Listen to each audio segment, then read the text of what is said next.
Gold, trusted gold buyers. మీరు తాకట్టు పెట్టిన బంగారాన్ని విడిపించి ఈ రోజు ఉన్న మార్కెట్ ధరకు కొనబడను. ఏమిటి మావయ్య ఉన్నది? నాకు మళ్ళీ పెళ్ళే? వద్దు మావయ్య, నాకు అలాంటి ఆలోచన లేదు. నాతో కలిసి 7 అడుగులు వేసిన మనిషి, నాతో నేను జీవితాంతం గడుపుతాన్న మనిషి మధ్యలోనే మాట తప్పి వెళ్ళిపోయిన తర్వాత మళ్ళీ ఇంకో బంధం ఎందుకు మావయ్య? ఎలాగో ఒంటరి వాడిని అయిపోయాను. ఈ జీవితం లాగే ఒంటరిగానే గడిచిపోయి నా జీవితం ఆరిపోయిన దీపం లాంటిది. ఇక ఏ జ్యోతి తిరిగి వెలిగించలేదు. లేదు బాబు, మా జ్యోతి తప్పకుండా నీ జీవితానికి వెలుగునిస్తుంది. వద్దు మావయ్య, జ్యోతికి వేరే ఏదైనా మంచి సంబంధం చూసి పెళ్లి చేయండి. నా మాట వినండి. మా మాట కూడా కాస్త విను బాబు. కన్న పాపానికి మేము, కట్టుకున్న నేరానికి నువ్వు, తోడపుట్టిన దురదృష్టానికి దాని చెల్లెలు అందరం బాధపడుతున్నాం.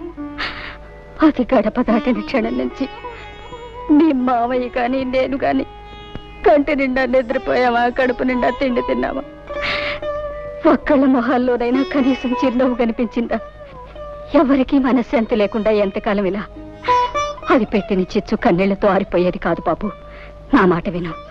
నువ్వు మా జ్యోతిని పెళ్లి చేసుకుంటే దీనికో తల్లి దొరుకుతుంది, మాకు మనశ్శాంతి దక్కుతుంది.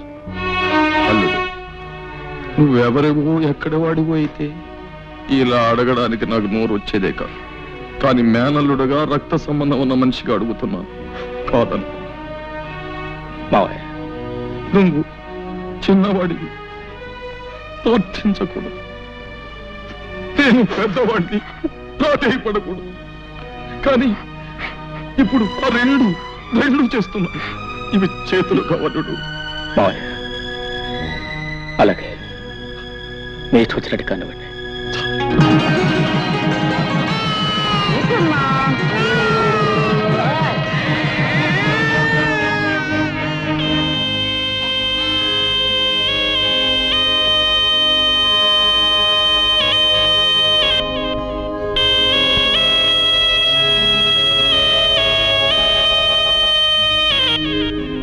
అమ్మా జానకి,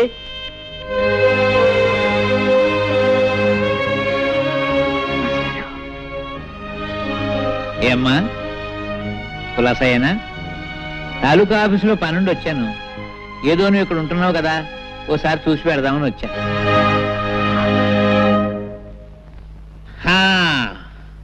అబ్బో, ఇల్లు చాలా బాగుందమ్మా, చాలా పెద్ద ఇల్లు. ఈ సోఫాలు, కుర్చీలు, టేబుల్స్, లైట్స్ చాలా ఖరీదుంటాయనుకుంటాను. చాలా సంతోషం తల్లి. మీ నాన్న ఏడుస్తూ అన్నాడు, ఒరే పంతులు, పెద్దది ఎలా చేసింది ఏంట్రా అన్నాడు. నేనన్నాను, ఊరుకోరా పిచ్చోడా, అదేం తెలివి తక్కువది కాదు, ఏదో గొప్పతనం లేదే ఇంత పని చేస్తుందా అని నేనన్నాను. నేను అన్నది కరెక్టేనమ్మో, లేకపోతే ఆ పేదరాంబాబు నీకు ఇవన్నీ ఎక్కడ తెచ్చి పెట్టగలడు? అమ్మా అతను అదే ఇంతకీ అతను ఏమన్నారు జానకమ్మ తల్లి? భర్త అనడానికి కుదరదు, ఎందుకంటే అతను నీ మెళ్ళలో తాడి కట్టలేదు కనుక. పోనీ నేను అతని భార్య అందామా, అది కుదరదు. ఏమనాలబ్బా? ఏమిటో ఏమనాలు యథోపరికి తోచావడం లేదు. పాఠాలంటే చెప్తాను గాని భాష గురించి అంతగా తెలియదమ్మా. పోనీ ఏమనాలో నువ్వు? అదేమిటమ్మా, అదేమిటి ఎడుతున్నావా? Silence silence silence. నువ్వేదో ఆనందంగా సుఖంగా ఉన్నావేమో చూసి పెడదామని నేను వస్తే ఏడుస్తావేమిటమ్మా? Silence silence. అమ్మా ఏడవకూడదు. మాస్టారు, నేను తప్పు చేశాను మాస్టారు, తప్పు చేశాను. ఏడవకమ్మా, చేసిన తర్వాత తప్పని తెలిస్తే ప్రయోజనం లేదమ్మా. చూడమ్మా, నీకు గుర్తుందో లేదో, నీ చిన్నప్పుడు చదువుకునేటప్పుడు వేమన శతకంలో పద్యం, కులములోన ఒక్క గుణవంతుడుండిన కులము వెలయు వాని గుణము చేత. ఆ పద్యం నువ్వు తప్పు చదివితే నిన్ను నేను బెత్తంతో కొట్టాను. మరుసటి రోజు కరెక్ట్గా అప్పచెప్పావు. కానీ నీవు ఇప్పుడు పెద్దదానివి, బెత్తంతో మందలించవలసిన వయసు కాదు నీది. సరిదిద్దడానికి వీలున్న తప్పు కాదు నువ్వు చేసింది. అది పద్యం, ఇంకోసారి చదివితే వస్తుంది. కానీ ఇది జీవితం. ఇంకో జన్మ ఎత్తితే గాని చేసిన పొరపాటు సరిదిద్దబడదమ్మా. ఈ జన్మకింతే. సైలెన్స్ సైలెన్స్ అమ్మా. మాస్టారు బాగున్నారా మాస్టారు?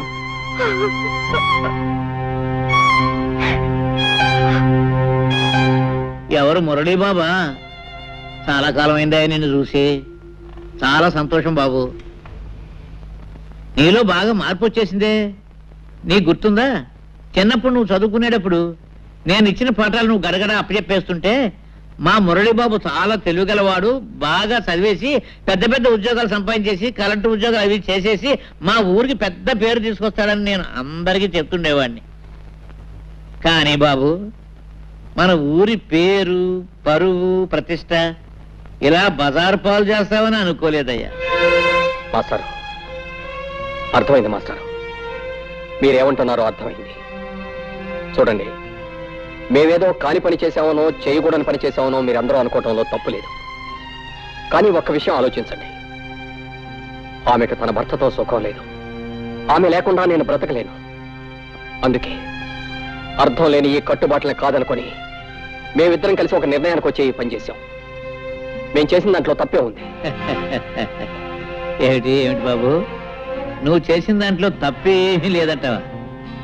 ఆ సంగతి ఆ పిచ్చి పిల్లలు చెప్పవా బాబు? చూడు, ఏదో తప్పు చేశానని ఏడుస్తుంది పాపం. చూడు నాయనా, ఒక ఆడ మగ కలిసి కాపురం చేయడానికి రూపం, డబ్బు ముఖ్యం కాదయ్యా. అవే ముఖ్యం అయితే ఈ పవిత్ర భారతదేశంలో ఇన్ని సంసారాలు చల్లగా ఉండవు, ఉండబోవు. భర్తలో ఏదో లోపం చూశానని భార్య భర్తను వదిలేసి, భార్యలో ఏదో లోపం చూశానని భర్త భార్యను వదిలేస్తే మన సాంప్రదాయాలకి ఆచారాలకి అర్థం లేదు, మనకు బ్రతుకు లేదు నాయన. బాబు, అన్నేళ్లు లంకలో ఉండి నా భర్త వస్తాడు, నన్ను రక్షిస్తాడని ఆశగా ఎదురు చూస్తూ జీవించింది కాబట్టే ఇన్ని వేల సంవత్సరాలైనా సీతాదేవిని ఇంకా దేవతగానే కొలుస్తున్నాం. భర్త కుష్ఠరోగైనా నెత్తి మీద పెట్టుకుని అష్టకష్టాలు పడింది కాబట్టి సుమతిని మహాపతివ్రత అన్నాం. బహుశా వాళ్ళు నీ అంత తెలివిగలవాళ్ళు కాకపోవచ్చు. చివరికి ఖచ్చితంగా నేను చెప్పేది ఏమిటంటే, ముమ్మాటికి నువ్వు చేసింది తప్పు తప్పు తప్పు. మాస్టారు, ముసలివాడిని, నేను ఏదైనా పొరపాటు మాట్లాడుంటే మన్నించు.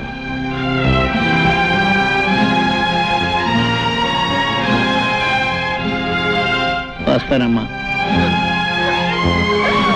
మాస్టారు, నేను మీ కూడా వచ్చేస్తాను. నన్ను మీతో పాటు తీసుకెళ్ళండి మాస్టారు, తీసుకెళ్ళండి.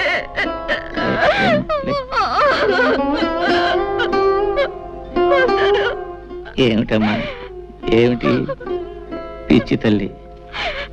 వస్తావా? ఎక్కడికి వస్తావు? ఎవరి దగ్గరికి వస్తావమ్మా? నా కూతురు చచ్చిపోయిందని తర్పణం వదిలేసిన మీ నాన్న ఇంటికి వస్తావా? తప్పు చేసిన నిన్ను మళ్ళీ ఎప్పుడూ ఆ ఊళ్ళో అడుగు పెట్టకూడదని వెలేసిన ఆ ఊరికి వస్తావా? పోనీ రాంబాబు ఇంటికి తీసుకెళ్దామంటే నిన్న రాత్రి నీ చెల్లెలతో అతనికి పెళ్లి జరిగిపోయింది. అంతేనమ్మా, అంతే. ఒకసారి గడప దాటిన ఏ ఆడదాని బ్రతుకైనా జీవితాంతో సైలెన్సేనమ్మా, సైలెన్సే, సైలెన్సే.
అయ్యో, ఉండు బావా.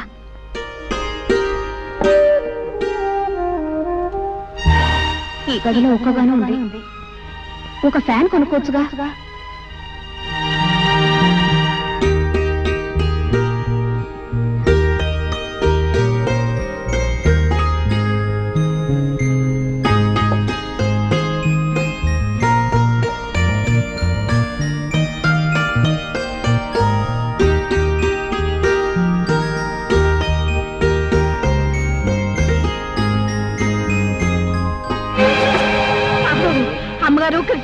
అంటించుకుంటున్నారు.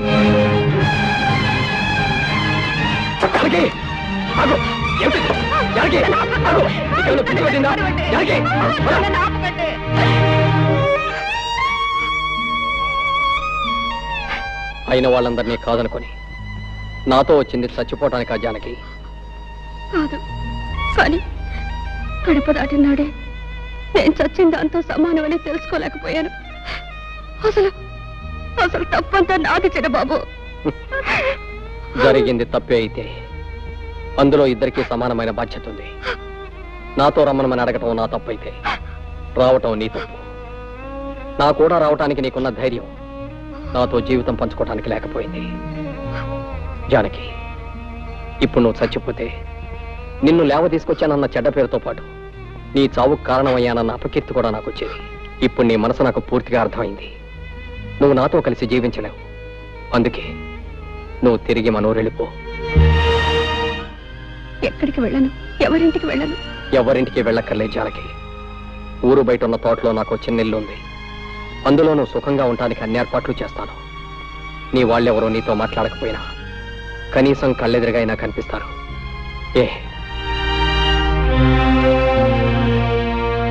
అయితే ప్రొద్దుటే ప్రయాణానికి సిద్ధంగా ఉండు. ఈ రాత్రికి అన్ని ఏర్పాట్లు చేస్తాను.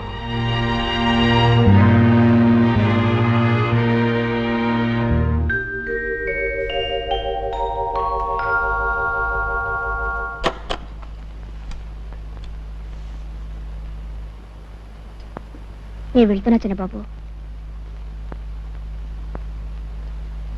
నేను వెళ్తున్నా చిన్నబాబు.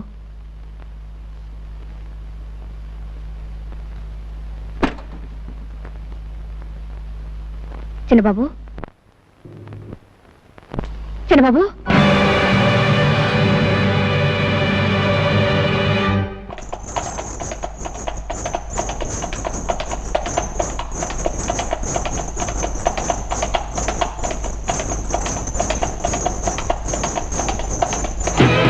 చూడవే ఆ ముద్రస్తకు దొస్తుంది. దాని మొహం చూస్తే ఆ పాపాలన్నీ మనకి అనుకుంటాయే. అది చూడకండి, రండి.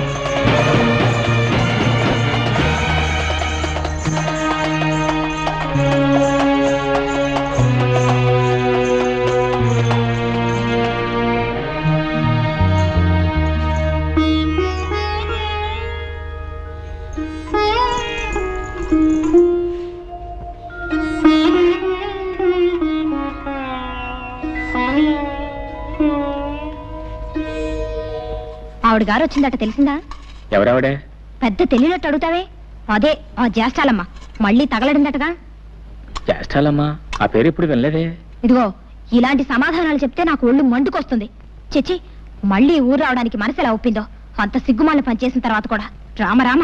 ఏంటో రామరామ కృష్ణ కృష్ణ, అసలు విషయం ఏంటి చెప్పు. అట్నుంచటే పోతుంది అనుకున్నాను. ఆవిడ గారి గురించి ఇక్కడ ఎవరు బెంగ పెట్టుకున్నారని వచ్చింది మళ్ళీ. ఆవిడ గారు ఈవిడ గారు ఏమిటో గోల, అసలు సంగతి సూటికి చెప్పు. ఎందుకు రాద్ధాంతం? అవును, ఇంతకు ఎవరావిడే? ఇంకెవరు? ఆవిడే, ఆ జానకమ్మ గారు. ఒకప్పటి మా అక్కయ్య గారు. ఊరవతల తోటలో ఉందట. నువ్వు చూడలేదా? లేదు. అయినా ఆవిడ విషయం మనకెందుకు? వస్తే ఎవడకు కావాలి, రాకపోతే ఎవడకు కావాలి. అవునులే. ఇదిగో, నువ్వు గాని ఆ చుట్టుపక్కలకి వెళ్ళినట్టు తెలిసిందో నేను ఊరేసుకొని చచ్చిపోతాను, గుర్తుంచుకో. నీకేమైనా పిచ్చి పట్టిందా? నేను ఎందుకు వెళ్తాను? అయినా ఒకసారి మనల్ని కాదని వెళ్ళిపోయిన మనిషి గురించి మాట్లాడడం అనవసరం. ఏదో ఆపుకోలేక అన్నానులే బావా. అవును, అసలు నువ్వేం తినలేదేంటి? ఉండు, నేను తినిపిస్తాను. ఉప్పు కారం లేకుండా ఈ చప్పుడు తిండి ఎలా తింటున్నారో నాకు అర్థం కావట్లేదమ్మా. ఒక్క పూట ఉప్పు తక్కువైతే మా మామ నా మొఖం మీద ఉమ్మేస్తాడు. ఈ బ్రతుక్కి రుచులెందుకు రావులమ్మా? తీపైనా చేదైనా పులుపైనా కారమైనా అన్నీ ఒకటే. అందుకే ఈ చప్పుడు తిండి. అంతేలే అమ్మా, అంతే. ఎన్ని జన్మలెత్తినా ఆడదానిగా మాత్రం పుట్టకూడదమ్మా. ఒక చిన్న తప్పు చేసినా జీవితాంతం బాధపడాల్సి వస్తుంది. లేకపోతే బిడ్డను కని కూడా చూసుకునే అదృష్టం లేకుండా పోయింది మీకు. రావులమ్మా. అవునమ్మా, మొన్న ఈ మధ్య మీ పాపను బళ్ళే వేశారు. ఎంత ముద్దుగా ఉందనుకున్నారు? బొద్దుగా అందంగా ఉంది. దేనికైనా అదృష్టం ఉండాలమ్మా. ఏమిటి నా మీనా? మీనా అప్పుడే పడికెళ్తుందా? అవునమ్మా.